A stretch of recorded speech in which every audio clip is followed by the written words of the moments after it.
There's a quiet transformation that doesn't announce itself.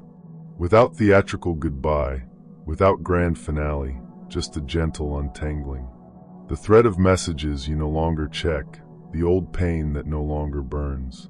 The urgency to explain or win someone back has disappeared. At first, you barely notice. You simply wake up one morning and something feels different, but light, as if a door you'd always been pushing against has finally opened. Through the release of force, because it's no longer necessary. You didn't force a conclusion. You transcended the cycle. A chapter has ended because you no longer inhabit its lines. And what remains is sacred space, calm, fertile ground for what wants to emerge next. In Jung's language, you're no longer unconsciously dragged backward.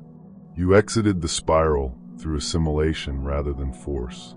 And now something new is calling. If you feel that the past no longer imprisons you, if your heart seems strangely clean, perhaps you're completing a cycle. Jung taught that the psyche doesn't develop in straight lines, but in spirals. Like nature, we return repeatedly, revisit old wounds, patterns, and people to see them through a different lens. He called this process individuation, the slow symbolic journey toward wholeness. But wholeness doesn't mean endless becoming. Sometimes it's about completing. In Jungian thought, closure means assimilation rather than forgetting. When something painful repeats, a habit of self-sabotage, an inner narrative that insists on diminishing your light, it's the unconscious trying to resolve what hasn't yet been revealed. The psyche insists until the lesson is digested, until you bring the unconscious into consciousness. Jung warned that what you resist will control your life, and you'll call it destiny. The cycles we traverse are mostly unfinished business. But when you stop reacting to the same triggers as before, something shifts. We're no longer inside the story. We've become the witness. This is the beginning of liberation through staying, seeing, and eventually transcending.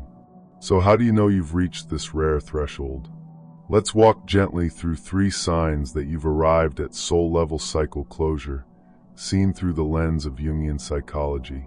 Sign number 1, you lose the desire to prove or fix. After the pain has dissolved, after the tears have dried, and the emotional charge has dissipated, something deeper settles in. A sacred silence, though strange at first. Initially, it can feel like absence, as if something is missing, but as you remain with this sensation, you realize its space, its tranquility. You're no longer moved by the impulse to return, to fix what went wrong, or to seek comfort from someone who can't offer it.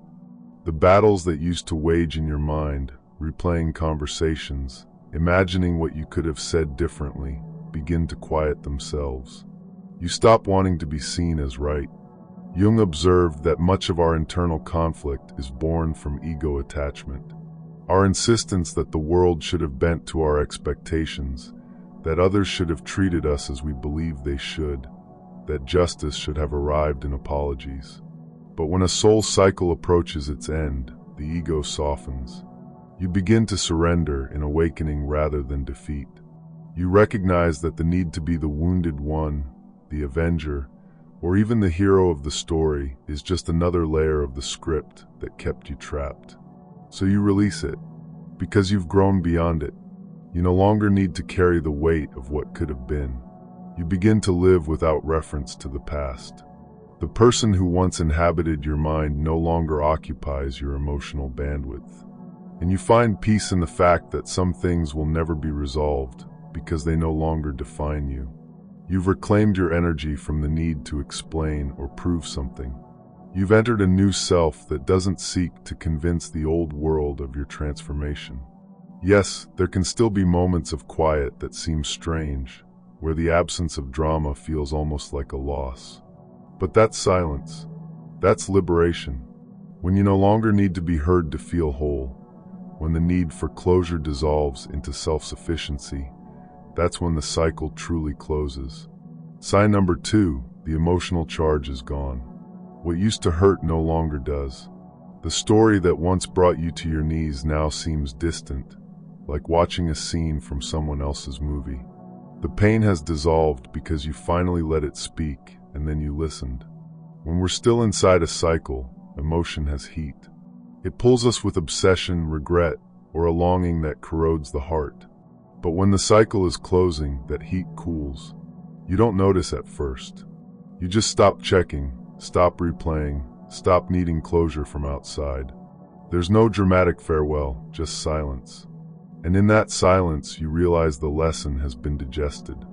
Jung wrote that psychic material, once made conscious, loses its force. It no longer hijacks your energy or dictates your reactions.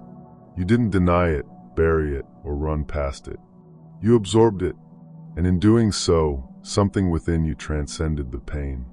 The wound that once screamed now speaks only in whispers, if at all. You no longer ask why in anguish, but perhaps murmur softly, "Thank you," with clarity, because the pain shaped you into someone who now sees.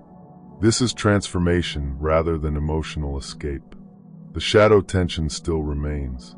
You can remember, revisit, or even feel a trace of it again, but it doesn't trap you. The memory becomes a painting rather than a mirror. You've stepped out of the frame, and in doing so, you've moved from character to author. The old emotion no longer commands your breathing or steals your sleep. You're free, and this freedom is strangely silent, like a room that once echoed with noise and now contains only peace. If you find yourself remembering but no longer hurting, observing but no longer spiraling, perhaps you've reached a sacred edge. You're in release rather than resistance, and with it goes the need to keep returning. When you no longer tremble before the memory, you're standing at the door of liberation. And just beyond it, a new life waits in silence. Sign number 3, you no longer fear the end. The fear that once kept you trapped in the same story, clinging to the same people, postponing the inevitable, begins to dissolve. Endings no longer seem like punishments. They feel like punctuation, necessary pauses in the text of your life.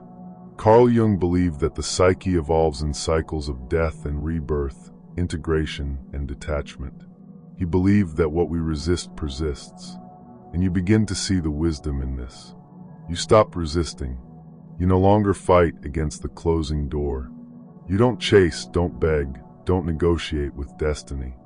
There's a sacred dignity in how you say goodbye now, whether to people, roles, or beliefs.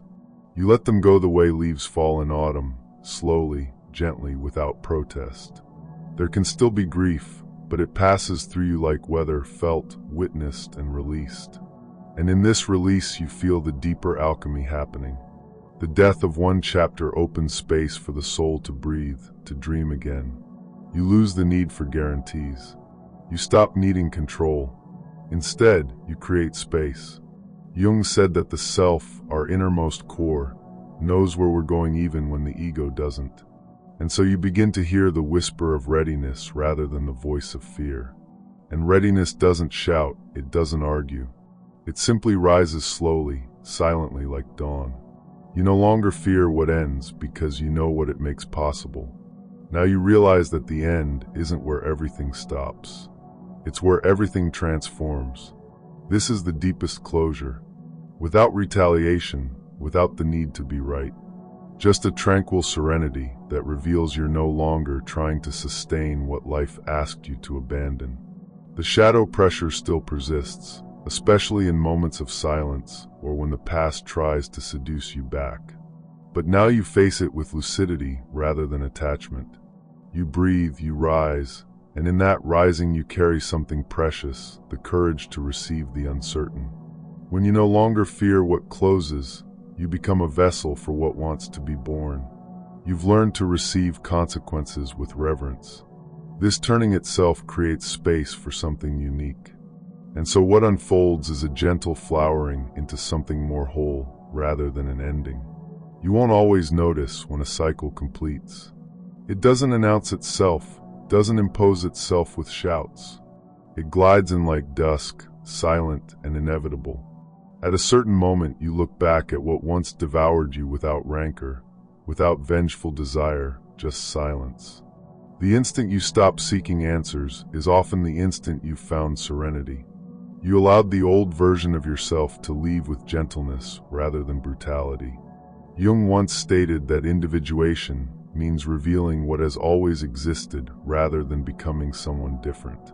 So perhaps the end of the cycle doesn't represent the end. Perhaps it's the remembrance of who you were before fear, before imagining you needed something external to feel complete. So if you notice a strange calm, a silent readiness that demands no proof, trust it. You're undoing the last knots that bound you to who you no longer are. You're simply turning toward the horizon that has always called you. And that is the true return.